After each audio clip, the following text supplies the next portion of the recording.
இந்த நாளின் மெல்லிய சத்தத்திற்கு உங்களை அன்போடு வரவேற்கிறோம். லூக்கா எழுதின நற்செய்தி நூல் 15ஆம் அதிகாரம் 18-19 வசனங்கள். லூக்கா 15:18-19. நான் எழுந்து என் தகப்பனிடத்திற்கு போய், தகப்பனே, பரத்துக்கு விரோதமாகவும் உமக்கு முன்பாகவும் பாவம் செய்தேன். இனிமேல் உங்கள் குமாரன் என்று சொல்லப்படுவதற்கு நான் பாத்திரன் அல்ல. உன்னுடைய கூலிக்காரர்களில் ஒருவனாக என்னை வைத்துக் கொள்ளும் என்பேன் என்று சொல்லி, இங்கு இளைய மகன் ஒரு தீர்மானத்தை எடுக்கிறான். இவன் நிறைய தப்பு செஞ்சுட்டான். அவங்க அப்பாட்ட இருந்து ஆஸ்தியை பங்கிட்டு வந்துட்டான், அப்பா விட்டு தூரமா வந்துட்டான், தவறாய் ஆஸ்தியை செலவழித்து போட்டான். இங்க என்னென்னமோ முயற்சி பண்ண இப்ப ஒண்ணுமே இல்லை. அதாவது கம்ப்ளீட்லி இஸ் லாஸ்ட். அவன்கிட்ட பணம் இல்லை, சுத்தி நண்பர்கள் இல்லை, உறவுகள் இல்லை, எல்லாவற்றையும் இழந்து விட்டான். இப்ப அவன் யோசிக்கிறான், இவன் வாழ்க்கையில ஒரு ஒரு நம்பிக்கையற்ற சூழலுக்கு போயிட்டான்.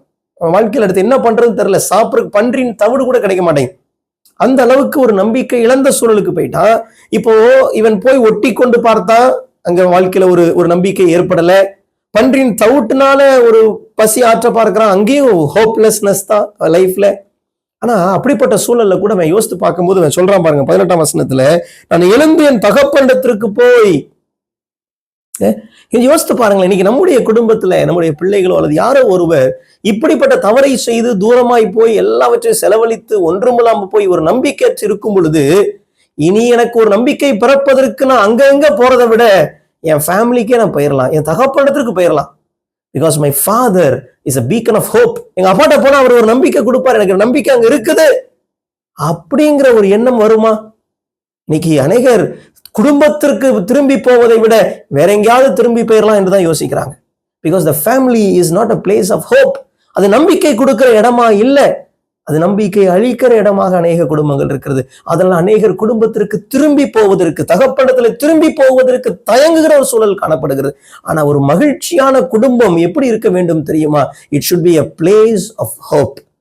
அந்த தகப்பனிடத்துல போவதற்கு அவன் போயிடலாம்னு யோசிக்கிறான். நிறைய பிள்ளைங்க தவறு செய்தால் கூட பெற்றோரிடத்துல திரும்பி வருவதற்கு தயங்குகிறாங்க. ஐயோ, கண்டிப்பா திட்டுவாங்க, ஏற்றுக்கொள்ள மாட்டாங்க, காயப்படுத்துவாங்க, நம்பிக்கை இல்லாததாய் பார்க்கிறார்கள். ஆனா இந்த குடும்பம் பாத்தீங்கன்னா எப்படி மகிழ்ச்சியான குடும்பமா இருந்தது என்றால், ஏன்னா அவ்வளவு தவறு செய்த பிறகும், அவ்வளவு தோற்று போன பிறகும், அவ்வளவையும் இழந்த பிறகும், அவ்வளவு குறைவு இருக்கும் பொழுதும், என்னங்க இனி எனக்கு என்ன ஹோப்? இனி எங்க போய் நான் ஹோப் எடுக்கிறது? I will return back to my father. என் குடும்பத்திற்கு நான் திரும்பி செல்லுவேன், அது எனக்கு நம்பிக்கை தரும் என்று சொல்லி வருகிறான். வந்து தன்னை தாழ்த்தி மன்னிப்பு கேட்டு அவன் அங்கு வரும் பொழுது அவனுடைய வாழ்க்கை மாற்றம் அடைகிறது. வாழ்க்கையில ஒரு பெரிய சுகம் உண்டாகிறது. பழையவைகள் எல்லாம் எடுத்து போட்டவங்க அப்பா அவனுக்கு புதிய ஆடை, மோதிரம், பாதரட்சைகள் கொடுத்து செலிப்ரேட் பண்ணி அவனை புதியவனாக ஆண்டவர் அந்த பிதா மாற்றுகிறதை பார்க்கும், தகப்பன் மாற்றுகிறதை பார்க்கும். நீங்க நம்முடைய குடும்பங்கள் is it a place of hope? நம்பிக்கை தருகிற இடங்களாக குடும்பங்கள் இருக்கிறதா? It should be a place of hope and healing. அப்படின்னா தான் குடும்பங்கள் மகிழ்ச்சி உள்ள இடங்களா இருக்க முடியும். இன்னைக்கு நம்முடைய குடும்பத்துல நம்ம எடுக்கிற தீர்மானங்கள், நம்ம பேசுற வார்த்தைகள் நம்பிக்கையை கொடுக்கிறதா இல்ல நம்பிக்கையை எடுக்கிறதா?